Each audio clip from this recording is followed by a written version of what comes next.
Uma coisa que é legal fazer para todos, assim, é quando vocês estão estudando técnica e você está passando por um trecho que é difícil, e aí você está com algum tipo de desconforto na mão, por exemplo, pestana é um bom exemplo. Pestana, quando a gente estuda muito, dói. E não só pestana, velocidade, abertura de posições que requerem uma abertura muito grande. Então, tem várias coisas musculares no violão que são um exercício, assim como o exercício de um atleta, um exercício de um músico. E uma coisa que é legal é não ficar o tempo todo tocando desenfreadamente os trechos para melhorar. É legal você tocar, se tiver doendo, se você notar algum desconforto, você para, respira. Você pode fazer, uma coisa que eu gosto de fazer é fazer 10 respirações assim. Então respiro e aí isso dá tempo da sua musculatura relaxar. E aí quando você toca de novo aquele trecho, você vai notar uma diferença muito grande assim na evolução em relação a essa estratégia de ficar tocando sem parar aquele mesmo trecho. E isso acontece pela mesma lógica de uma pessoa que vai na academia. Você tem que fazer o exercício, repetições, né? Você faz 12 repetições, 10, 8, 6, e depois você pausa. Você pausa durante 1 minuto, você pausa durante 2 minutos, e depois você faz mais 10 repetições, e pausa de novo, mais 10. Então não é como se você ficasse durante meia hora fazendo exercício de bíceps sem parar. Essa outra estratégia de fazer pausas enquanto está estudando trechos específicos também é muito útil. E é algo que pode ajudar muito para técnicas mais difíceis que vocês ainda não estão conseguindo dominar.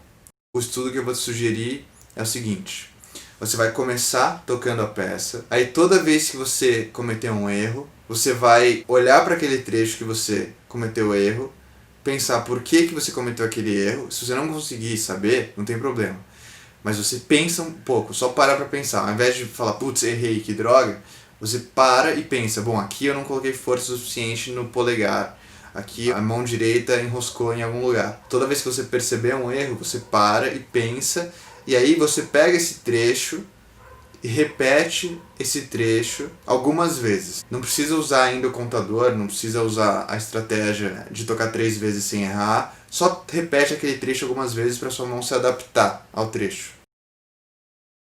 Agora, a questão é que você muda a mão esquerda muito antes de tocar a nota na mão direita. Isso atrapalha um pouco justamente esse ligado. Isso talvez seja o motivo pelo qual você está tendo alguma dificuldade nisso. Em vez de fazer, você faz. Entendeu? Às vezes, eu exagerei agora. Mas você faz isso em várias vezes da melodia, você muda a posição antes e aí depois toca, entendeu? E não pode ter esse espaço. Tem que ser uma coisa cravada, uma em cima da outra, mão direita, mão esquerda, muito juntas o tempo todo.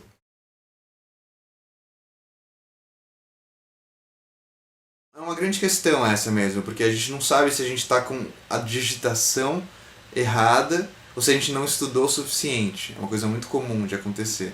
E várias vezes eu pego uma digitação que intuitivamente é melhor, mas que é difícil para mim fazer, e aí eu acabo descartando, mesmo que pareça ser a melhor digitação. Por isso que é importante você fazer durante um período de pelo menos 1 hora seguida, porque assim, os primeiros 10 minutos você meio que entende onde vai cada dedo.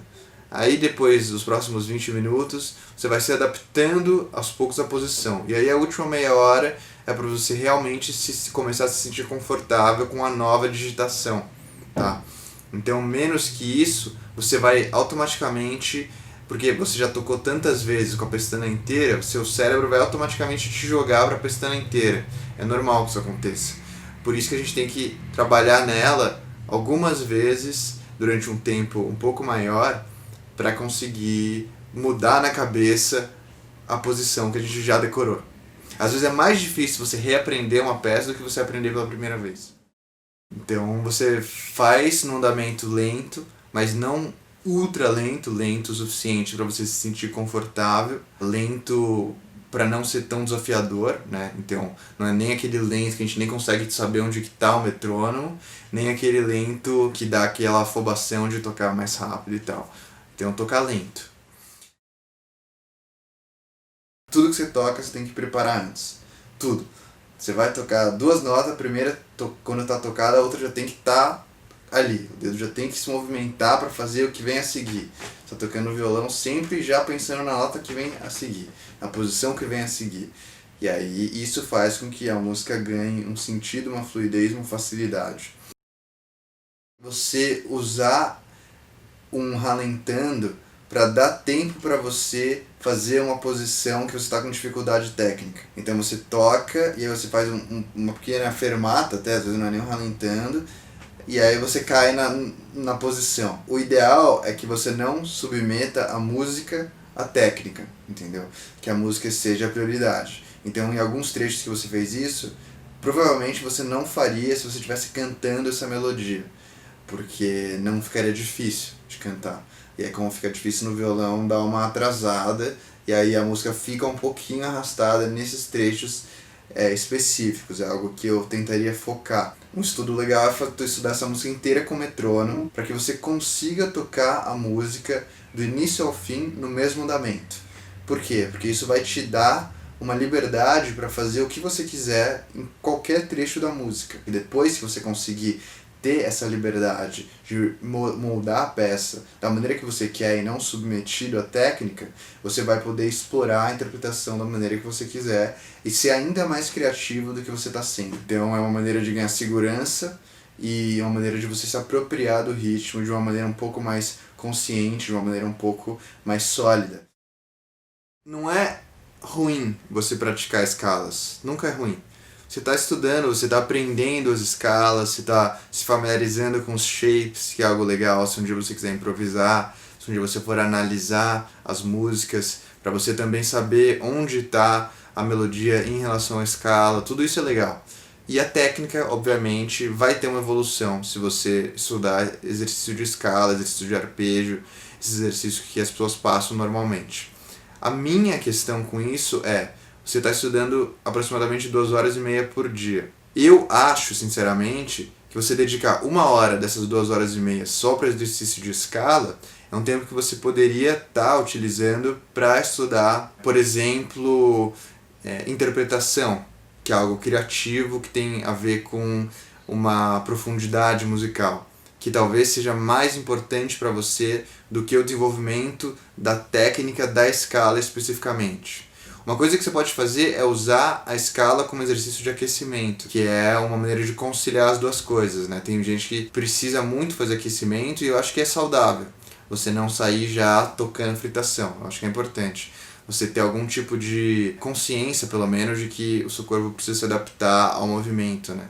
A mesma coisa do atletismo, ninguém sai dando um duplo carpado depois de acordar, né? Você tem que fazer aquecimento, alongamento, corrida, seu corpo fica quente, você treina vários saltos e aí você faz a fritação pura, né? O Paco de Lucia, não duvida que ele acordava tocando o que ele tocava nos shows. Tinha toda uma preparação.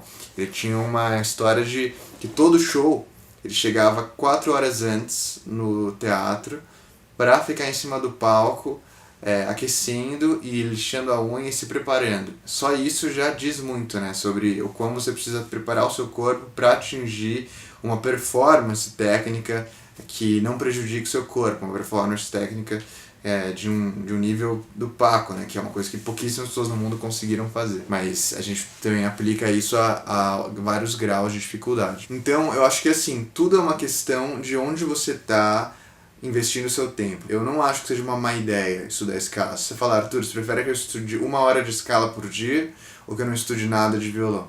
É óbvio que eu vou falar para você estudar escala, entendeu? Agora, se você falar, você prefere que eu tire uma música nova e ouça gravações de outros intérpretes tocando essa música e tente copiar algumas dessas interpretações e tente me diferenciar também dessas interpretações, o que você acha melhor, isso ou fazer escala? Eu falo que isso sem sombra de dúvidas. E aí quando você tiver com dificuldade em uma peça dessas, aí você vai e treina o trecho isolado que vai te possibilitar tocar aquela peça. Então não é que eu acho que é contraproducente, mas eu acho que se você não tem 8, 10 horas por dia para estudar violão, talvez seja um tempo mal investido, é isso que eu acho. Mas dependendo do que você estiver procurando, nesse exercício de técnica pura que você está fazendo, pode ser muito útil. Às vezes você está tocando uma peça que requer um nível de ligados que você ainda não tem. E você fazer um exercício que não tem a ver com a peça pode te ajudar a tocar aquela peça de uma maneira mais rápida. E isso eu acho legal.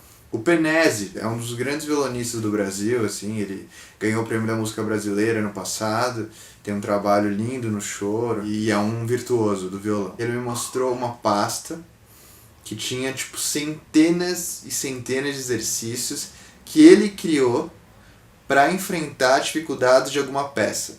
Então o que ele fazia? Tava tocando uma chacona de Bach, por exemplo. Aí ele encontrava uma dificuldade, qualquer. Pode ser uma abertura que ele não estava conseguindo fazer. E aí, para enfrentar essa dificuldade, ele cria um exercício, ele compõe um exercício inteiro de uma folha escrita, ele pega no Sibelius, escreve tudo, que cria uma variação muito grande daquela abertura que ele está tentando fazer em várias regiões do braço. E aí ele estuda esse exercício que ele criou sob medida para alcançar aquilo que ele quer. E aí eu acho interessante, entendeu? Porque ele está fazendo exercício de técnica pura, mas ele está fazendo com um propósito, e não simplesmente para melhorar a técnica, entendeu? Isso é muito abrangente. A gente às vezes está tentando melhorar a técnica, mas não está chegando em nenhum lugar.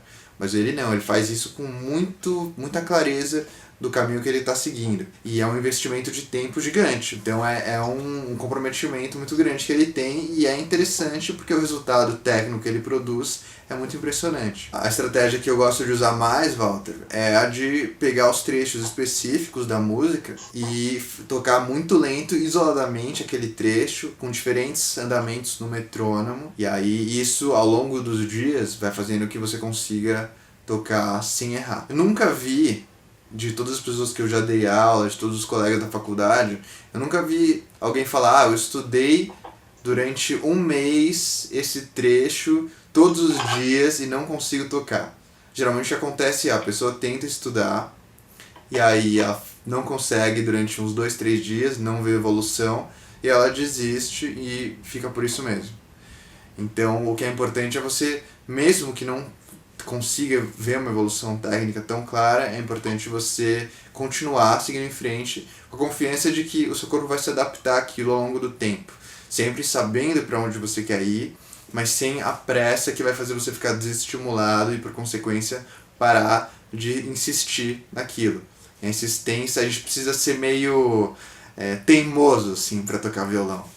Precisa insistir em algo que talvez não dê certo, mas que a gente quer muito que dê certo. Bom, então é isso. Espero que você tenha gostado do vídeo. Se você quiser saber como é a vivência na Unicamp, na Universidade de Música, você pode clicar nesse vídeo que vai aparecer aqui em cima. Eu chamei vários amigos, inclusive meu professor, para falar um pouco sobre isso. Um abraço e até a próxima.